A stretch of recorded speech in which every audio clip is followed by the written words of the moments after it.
అయితే నిందితుడైనా అయి ఉండాలి ఒక వ్యక్తి, లేదంటే ఒక బాధితుడైనా ఉండాలి. కానీ అదేంటో ఫోన్ ట్యాపింగ్ కేసులో హరీష్ రావు నిందితుడా బాధితుడా? కంప్లైంట్ ఇచ్చిన బాధితుడయ్యాడా, లేదంటే ఎవరైతే అక్యూజ్డ్గా తప్పు చేసిన నిందితుడయ్యాడా అనేది అర్థం కావడం లేదు. అసలు ఏం జరుగుతోంది ఈ కేసులను చూస్తే కనుక 2018లో మీకు షాక్ అవుతారు ఇప్పుడు డెఫినెట్గా ఈ వార్త చూసిన తర్వాత. 2018లో హరీష్ రావు ఫోన్ కూడా ట్యాప్ అయిందట. ట్యాప్ చేసిన వ్యక్తి ఎవరు మరి? 2018లో హరీష్ రావు ఫోన్ కూడా ట్యాప్ అయిందట. ఏకంగా సిట్ అధికారులు ఇదిగో ఆధారం అని చెప్పి హరీష్ రావు ముందేశారంట. హరీష్ రావుకి ఆధారాలు చూపించారంట. నీ ఫోన్ కూడా ట్యాప్ అయింది చూసుకో అని చెప్పి. హరీష్ ఫోన్ ట్యాప్ చేయించాలని సంతోష్ రావు, మాజీ రాజ్యసభ సభ్యుడు సంతోష్ రావు నుంచి రిక్వెస్ట్ వచ్చిందట. అంటే ఆయన ఇంటి నుంచి వచ్చిందంటే ఇక్కడ మనం బీఆర్ఎస్ పార్టీ పరంగా సంతోష్ రావుని కేసీఆర్ని వేరువేరుగా చూడలేరు ఆ పార్టీ నాయకులు. సంతోష్ రావుకి ఒక విషయం తెలిసినట్టు డెఫినెట్గా కేసీఆర్కి తెలిసింది, కేసీఆర్కి తెలిసిందంటే డెఫినెట్గా సంతోష్ రావుకి తెలిసింది. సో రెండు కూడా ఒకటే అన్న రకంగా చూస్తూ ఉంటారు బీఆర్ఎస్ పార్టీ వరకు. మరి సంతోష్ రావే హరీష్ రావు ఫోన్ని ట్యాప్ చేయించాలన్నటువంటి ఒక రిక్వెస్ట్ని చేశారు అని అంటే దీని వెనుక కేసీఆర్ ఉన్నారా? ఇక్కడ ఇంకో ట్విస్ట్ ఏంటంటే సంతోష్ రావు ఫోన్ కూడా ట్యాప్ చేయాలని హరీష్ రావు ఇంటి నుంచి రిక్వెస్ట్ వచ్చిందట. అంటే ఒకరి ఫోన్ను ఒకరు ట్యాప్ చేయించమని రిక్వెస్ట్లు పెట్టుకున్నారట. హరీష్ రావు ఫోన్ ట్యాప్ చేయించారని పదే పదే కవిత ఆరోపిస్తూ ఉన్నారు. త్వరలోనే కవితను కూడా ఇప్పుడు ఈ కేసులో తనని కూడా పిలిచి స్టేట్మెంట్ రికార్డ్ చేసే అవకాశం కనబడుతోంది. సో ఇప్పుడు మీరు చెప్పండి, సంతోష్ రావు ఫోన్ని ట్యాప్ చేయమని చెప్పినటువంటి హరీష్ రావు నిందితుడవుతాడా? లేదు, సంతోష్ రావే హరీష్ రావు ఫోన్ ట్యాప్ చేయమని చెప్పి రిక్వెస్ట్ చేయడంతో ఇక్కడ హరీష్ రావు బాధితుడవుతాడా? మీ అభిప్రాయం ఏంటో కామెంట్ చేయండి. సో తెలుసుకుందాం. మరిన్ని అప్డేట్స్ మా ప్రతినిధి మధు సిద్ధంగా ఉన్నారు.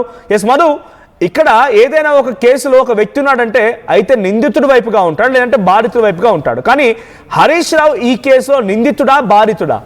ఆయన సంతోష్ రావు ఫోన్ ట్యాప్ చేయించమని రిక్వెస్ట్ కూడా చేసినట్టుగా తెలుస్తోంది. ఎందుకు చేయాల్సి వచ్చింది? సంతోష్ రావుకి హరీష్ రావు ఫోన్ ఎందుకు ట్యాప్ చేయాల్సి వచ్చింది? 2018లో ఆయనకి మంత్రి పదవి ఇవ్వకుండా ఆలస్యం చేయడానికి ఇవేమైనా కారణాలు అయ్యాయా? ఎగ్జాక్ట్లీ. అంటే ఫస్ట్ కాంగ్రెస్ అధికారంలోకి రాగానే తెలంగాణలో ఫోన్ ట్యాపింగ్ వ్యవహారానికి సంబంధించినటువంటి అంశం పైన దృష్టి పెట్టింది. దాంట్లో ప్రధానంగా మొదటిసారి సిట్ విచారించింది అనేక మంది అధికారులని, దాంట్లో బాధితులుగా చెప్పబడ్డటువంటి వారిని ఒక రిపోర్ట్ తయారు చేసింది, ప్రభుత్వం ముందుంచింది. దాంతో ప్రభుత్వం సంతృప్తి చెందకపోవడంతో ఈ మధ్యకాలంలో ఫోన్ ట్యాపింగ్ సంబంధించిన అంశం పైన మరొకసారి దృష్టి పెట్టింది. చాలా క్లియర్గా ఈసారి ఒక 9 మంది సీనియర్ ఐపీఎస్ అధికారులతో సజ్జనార్ నేతృత్వంలో సిట్ పనిచేస్తూ ఉంది. ఈసారి పెద్ద తలకాయలను విచారిస్తూ ఉంది. దాంట్లో భాగంగా మొదటిసారి మాజీ మంత్రి హరీష్ రావుని సిట్ విచారణకు పిలిచింది. దాదాపు 7 గంటలు విచారించింది. కొన్ని కీలకమైనటువంటి ప్రశ్నలను ఆయన ముందుంచింది. గతంలో కవిత ఆరోపణలు చేశారు. హరీష్ రావు ఫోన్ ట్యాప్ చేశారు, మా కుటుంబ సభ్యులది, నా సిబ్బందిది అనేటువంటిది కవిత ఆరోపణలు చేశారు, బిగ్గెస్ట్ అలిగేషన్ చేశారు. సో ఆ ఆరోపణలతో పాటు కీలకంగా ఏమేమి అడిగారు అనేటువంటి అంశానికి సంబంధించి కవిత మాట్లాడుతూ మొత్తం కొన్ని ఆరోపణలు చేసిన తర్వాత శ్రవణ్ రావు, ఎమ్మెల్సీ నవీన్ రావుకు సంబంధించినటువంటి వాట్సాప్ డేటాని హరీష్ రావు ముందు సిట్ అధికారులు ఉంచారనేటువంటి చర్చ ప్రస్తుతం జరుగుతూ ఉంది. దాంతోపాటు ఒక ప్రైవేట్ ఛానల్కి సంబంధించినటువంటి ఆఫీస్లో మొత్తం ఈ డెన్ ఏర్పాటు చేశారు, ఫోన్ ట్యాపింగ్ చేశారు, పరికరాలు కొనుక్కున్నారు.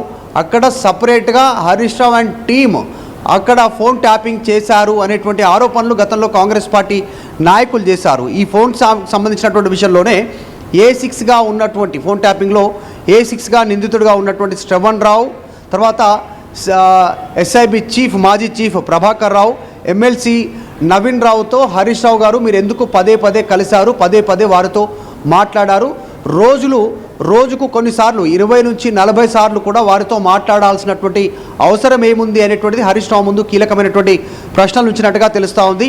దాంతోపాటు మీరు శ్రవణ్ రావుకి ఎందుకు రోజులో అన్నిసార్లు కాల్ చేశారు అనేటువంటి అంశాన్ని ఆయన ముందు నుంచి వివరాలు తెలుసుకునే ప్రయత్నం చేశారు. దాంతోపాటు ఫోన్లో మీరు ఏమేమి ఆదేశాలు ఇచ్చేవారు, శ్రవణ్ రావు, ఎమ్మెల్సీ నవీన్ రావుకు సంబంధించినటువంటి వాట్సాప్ డేటాను రికవరీ చేశాం, దాంట్లో అనేక అంశాలు ఉన్నాయనేటువంటి ఆధారాలను హరీష్ రావు ముందు సిట్ అధికారులు పెట్టినట్టుగా తెలుస్తూ ఉంది.